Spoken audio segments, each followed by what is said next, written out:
इस वीडियो के अंदर हम लोग प्रोजेक्ट बनाने वाले हैं और इस प्रोजेक्ट के अंदर हम लोग अलग अलग शेप्स बनाएंगे पाइथन की मदद से। तो पहले देखते हैं कि हम लोग कैसी शेप्स बनाएंगे। कुछ ऐसी, स्क्वायर जैसी,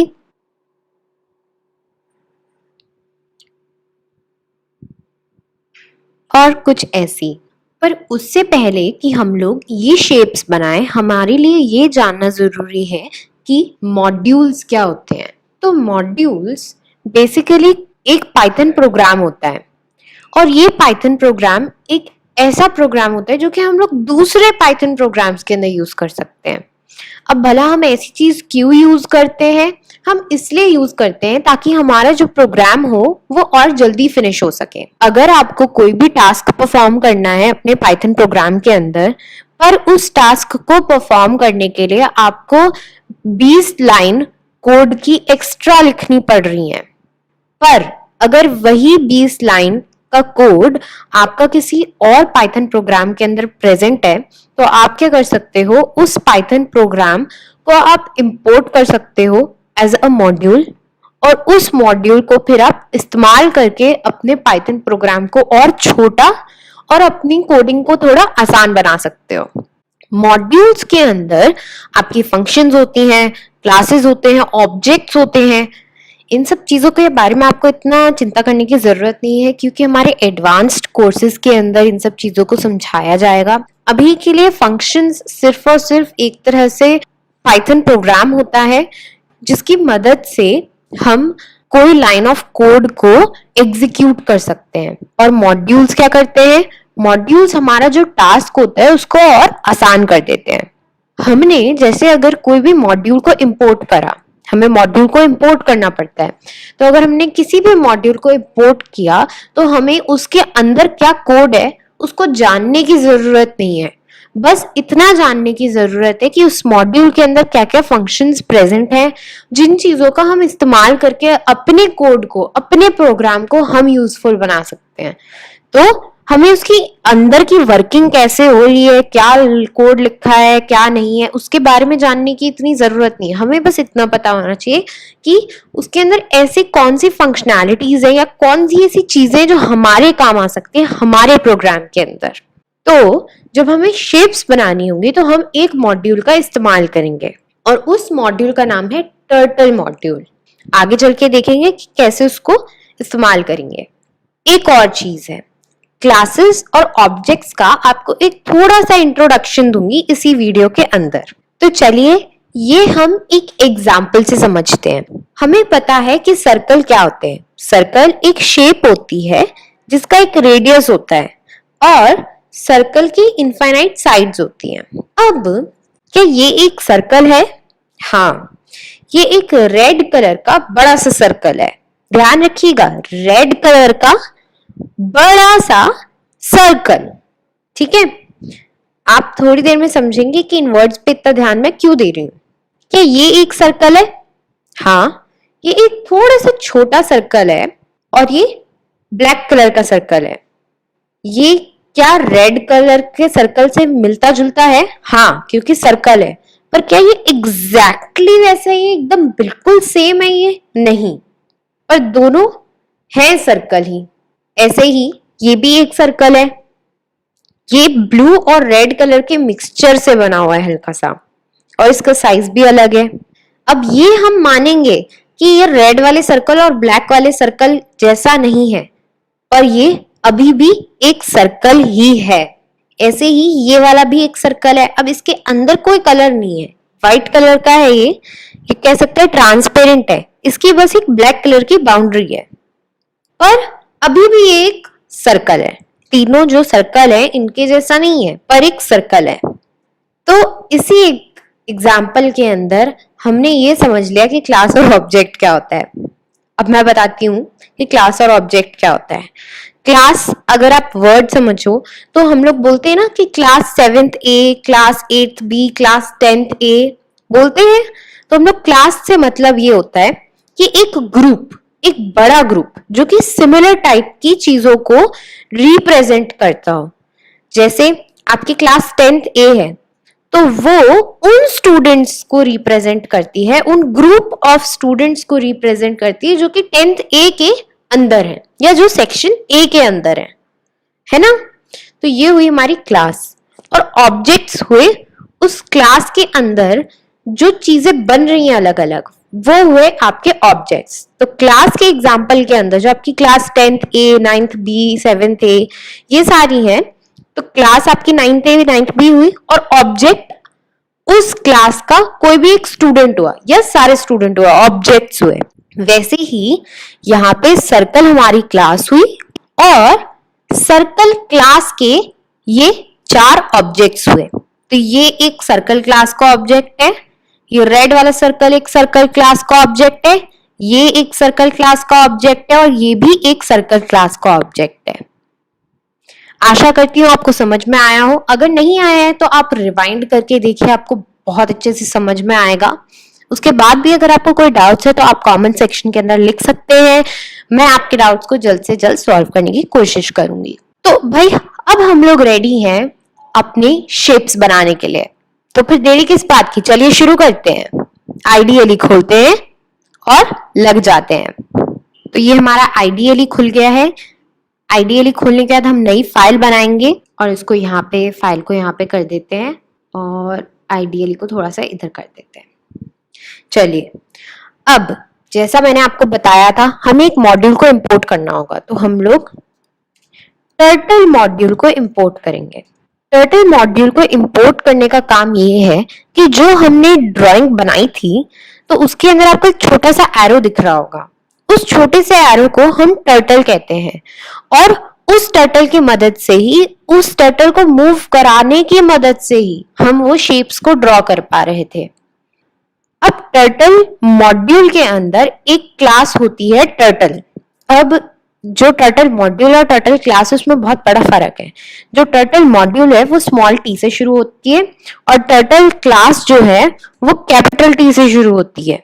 तो एक टर्टल क्लास है, उससे क्या होता है कि हम एक टर्टल क्रिएट कर सकते हैं, हम एक टर्टल के ऊपर ऑपरेशन कर सकते हैं, हम एक टर्टल को बोल सकते हैं कि आप लेफ्ट मुड़ो, राइट मुड़ो, सामने जाओ, टर्न करो, कुछ भी। तो हम क्या करेंगे, हम एक टर्टल ऑब्जेक्ट क्रिएट करेंगे टर्टल क्लास की मदद से, जो कि टर्टल मॉड्यूल के अंदर है। काफी रिडल जैसा साउंड कर रहा होगा, आप रिवाइंड करके सुन सकते हैं अच्छे से और समझ सकते हैं इस लाइन को। तो हम अपनी टर्टल का नाम रिया रखेंगे और रिया को हम लोग बनाएंगे एक टर्टल ऑब्जेक्ट। तो हम लिखेंगे टर्टल स्मॉल टी के साथ डॉट कैपिटल टी के साथ टर्टल और यहाँ पे हमारा ब्रैकेट। ये क्या कर रहा है, हमारे टर्टल मॉड्यूल में से एक टर्टल क्लास का ऑब्जेक्ट क्रिएट कर रहा है। तो ये हमारा मॉड्यूल हुआ। इस मॉड्यूल के अंदर डॉट लगाने से उस मॉड्यूल के अंदर हम टर्टल क्लास के अंदर गए। ये कैपिटल टी वाला हमारा टर्टल क्लास है और पैरेंथेसिस का मतलब ये होता है कि हमने एक ऑब्जेक्ट क्रिएट करा है। तो रिया हमारा एक टर्टल ऑब्जेक्ट हुआ। अब इस टर्टल ऑब्जेक्ट को हम बोल सकते हैं कि तुम सामने जाओ, पीछे जाओ, आगे जाओ। असल में हमारा जो टर्टल होता है वो हमेशा, अगर हम लोग स्क्रीन से देखेंगे तो फिर वो हमारा राइट को फेस कर रहा होता है। तो अभी अगर मैं लिखूं रिया डॉट, अगर आप रिया डॉट और कोई भी चीज लिखते हो तो वो रिया वाले ऑब्जेक्ट पे परफॉर्म होती है वो वाली फंक्शन। जैसे मैंने लिखा फॉरवर्ड और फिर मैं मेंशन करूंगी कि मैं कितना स्टेप्स आगे जाना चाहती हूँ। तो मैंने जैसे बोला 120 स्टेप्स आगे, ठीक है। मैं इसको सेव करूंगी और इसको रन करूंगी। चलिए देखते हैं क्या होता है। तो ये हमारी ग्राफिक्स विंडो खुली पाइथन टर्टल की और यहाँ पे क्या हुआ, इवेंचुअली हमारा जो टर्टल था वो यहाँ पे था और ये ऑलरेडी राइट को फेस कर रहा था। उसके बाद हमने क्या कमांड दी थी, रिया डॉट फॉरवर्ड 120। तो ये 120 स्टेप्स आगे चला गया और ये जो एरो है ये हमारे टर्टल को डिनोट करता है। तो ऐसे ही हम लोग कई सारी शेप्स बनाएंगे। चलिए हम लोग पहले शुरू करते हैं एक स्क्वायर के साथ। तो स्क्वायर के अंदर क्या होता है कि हम लोग पहले कुछ दूर आगे जाते हैं, फिर 90 डिग्रीज का टर्न लेते हैं, फिर आगे जाते हैं, फिर 90 डिग्रीज का टर्न लेते हैं, फिर आगे जाते हैं, फिर 90 डिग्रीज का टर्न लेते हैं। तो हम लोग लेफ्ट साइड का टर्न लेंगे। क्यों? क्योंकि ऑलरेडी टर्टल राइट को फेस कर रहा है। हमें टर्टल के अकॉर्डिंग उसकी डायरेक्शन लिखनी होगी, ना कि हमारे व्यू के अकॉर्डिंग। इस समय टर्टल हमारे राइट को देख रहा है, अपने राइट को नहीं। तो हमें टर्टल के अकॉर्डिंग हमेशा अपनी कमांड देनी होगी, ना कि अपने अकॉर्डिंग। अगर आपको समझना है कि टर्टल कहाँ देख रहा है और आपको कैसी कमांड देनी है, तो फिर आप एक बारी अपनी राइट की तरफ मूव करके बैठो और फिर समझो कि क्यों हम लोग लेफ्ट मूव करेंगे। तो हम करेंगे रिया डॉट फॉरवर्ड 100। इससे क्या होगा, रिया जो हमारी टर्टल का नाम है वो 100 स्टेप्स इधर को आ जाएगी। अब हम चाहते हैं कि जो रिया है हमारी लेफ्ट हो जाए 90 डिग्री से। ठीक है, देखते हैं, इसको सेव करते हैं, रन करते हैं, देखते क्या होता है। देखा, ये क्या हुआ, हमारा जो टर्टल है रिया, ये पहले फॉरवर्ड मूव किया, उसके बाद अभी लेफ्ट मूव कर गया। लेफ्ट मूव करने से क्या हुआ, अब ये हमारी ही डायरेक्शन के अंदर आ गया। जिस डायरेक्शन में हम देख रहे हैं, ये भी अब टर्टल उसी डायरेक्शन के अंदर देख रहा है। अब हम लोग वापस से फॉरवर्ड जाएंगे और फिर से लेफ्ट मुड़ेंगे 90 डिग्रीज। तो ये हम लोग फॉरवर्ड गए और हम लोग फिर से लेफ्ट मुड़ गए 90 डिग्री। फॉरवर्ड 100 ही हम लोग इसलिए गए क्योंकि हमें इस समय स्क्वायर बनाना है और स्क्वायर की सारी साइड्स इक्वल होती हैं। तो जो टर्टल है हमारा इक्वल डिस्टेंस कवर करेगा जितना उसने पहले किया था। और 90 डिग्री इसलिए मूव कर रहे हैं क्योंकि जब हमारा टर्टल आगे जाएगा 100 स्टेप्स, उसके बाद उसे इधर मुड़ना है ना, लेफ्ट को जाना है उसको। तो पहले वो लेफ्ट की तरफ अपना मूव करेगा और फिर आगे बढ़ेगा। तो ये हमने लेफ्ट की तरफ इसका मूव कर दिया। फिर से सेव करते और रन करके देखते कि क्या होगा। ये देखिए, ये फॉरवर्ड गया, उसके बाद लेफ्ट गया, फिर से फॉरवर्ड गया और फिर से लेफ्ट को हो गया। फिर से यही चीज करते हैं। ये देखिए, इस बार क्या हुआ, इस बार इसने ऑलमोस्ट अब अपना पूरा स्क्वायर कंप्लीट करने वाला है और अब ये नीचे की तरफ देख रहा है। अब बस हमें क्या करना है, सिर्फ और सिर्फ फॉरवर्ड 100 करना है और हम अपने उस पर पहुंच जाएंगे। अगर हम चाहें तो रिया डॉट लेफ्ट 90 डिग्री भी कर सकते हैं। क्यों कर सकते हैं? क्योंकि उससे इतना फर्क नहीं पड़ेगा, वो सिर्फ 90 डिग्री से टर्न कर जाएगी, आगे कुछ नहीं करेगी। तो ये हमने फिर से लिख दिया और अब सेव करके रन करते हैं। ये देखिए, हमारा पूरा स्क्वायर बन चुका है। तो ऐसे बनाया हमने अपना स्क्वायर। अब अगर आप यहाँ पे देखोगे तो हम लोग यही दो लाइंस 4 बार रिपीट कर रहे हैं, है ना। और जब भी हम लोग रिपीट करते होते हैं तो हम लोग क्या करते हैं, फॉर लूप का इस्तेमाल करते हैं या फिर वाइल लूप का इस्तेमाल करते हैं। मैं फॉर लूप का इस्तेमाल करूंगी, आप चाहें तो वाइल लूप का भी इस्तेमाल कर सकते हैं। फॉर, अब हम लोग ले लेते हैं let's say D in range 0, क्योंकि हम क्या चाहते हैं, ये चीज 4 बार रिपीट हो, है ना। मतलब हमें 4 स्टेप्स चाहिए, तो हम लोग 0,4 लेंगे।